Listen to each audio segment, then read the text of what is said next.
Hello, and welcome to the channel. Tonight's topic is one that's been causing quite a stir: bail reform. Now, I know what you're thinking. Bail reform? What a joke. But trust me, folks, this is important stuff. We're talking about a system that can determine whether someone stays locked up or goes free before they even see a trial, all based on whether they have enough money. Sounds fair, right? Well, that's what we're here to discuss. At its core, bail reform aims to fix what many see as a broken system. It tries to level the playing field and make sure that someone's wealth doesn't dictate their fate in the justice system. Sounds great in theory, right? But what happens when your system fails the victims and rewards the offenders? Some argue that these reforms have made our streets less safe, leading to an increase in crime. So, who's right? Is bail reform the much-needed overhaul of a flawed system? Or is it a dangerous experiment that's letting criminals roam free? Well, like a politician caught in a lie, the truth is a bit more complicated. Over the next few minutes, we're going to delve into the nitty-gritty of bail reform, examining the arguments for and against it. We'll wade through the data, expose the political posturing, and try to make sense of this complex issue. So buckle up, because it's going to be a bumpy ride. Now, let's hear from the folks who say, hey, this whole cash bail thing is a load of bollocks. They argue that it disproportionately impacts the poor and marginalized communities. Imagine this: you get picked up for a minor offense, like, say, jumping a turnstile because you couldn't afford the subway fare. You're stuck in jail, not because you're a danger to society, but because you can't cough up a few $100 for bail. Meanwhile, someone with a fatter wallet accused of the same crime walks free. They go back to their jobs, their families, their lives. You, on the other hand, might lose your job, your home, even custody of your kids, all before you've had your day in court. That's the kind of injustice that bail reform aims to address. It's about ensuring that everyone, regardless of their bank balance, is treated equally under the law. And it's not just about fairness. Proponents argue that bail reform can actually make our communities safer. Think about it. When someone is stuck in jail, they can't work, they can't support their families, and they're more likely to lose their housing. This can create a vicious cycle of poverty and incarceration that benefits no one. By allowing people to stay out of jail while they await trial, bail reform gives them a fighting chance to turn their lives around. Now, on the other side of the ring, we've got the critics who say, hold on a minute, this bail reform thing is letting criminals run amok. They argue that by eliminating cash bail for certain offenses, we're removing a key deterrent and making our streets less safe. They point to high-profile cases of people committing crimes while out on bail, fueling public fears about a revolving-door justice system.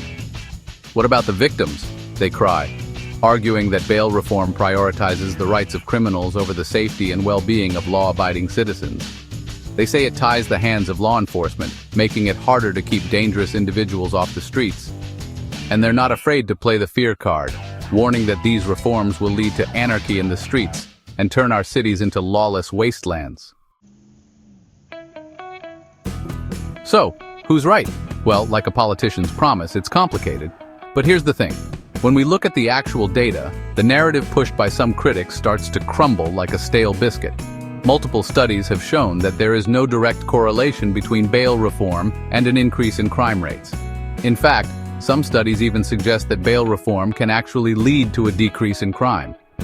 How's that possible, you ask? Well, remember that vicious cycle of poverty and incarceration we talked about earlier? By breaking that cycle, bail reform can actually help reduce recidivism rates, meaning fewer people are committing crimes in the first place.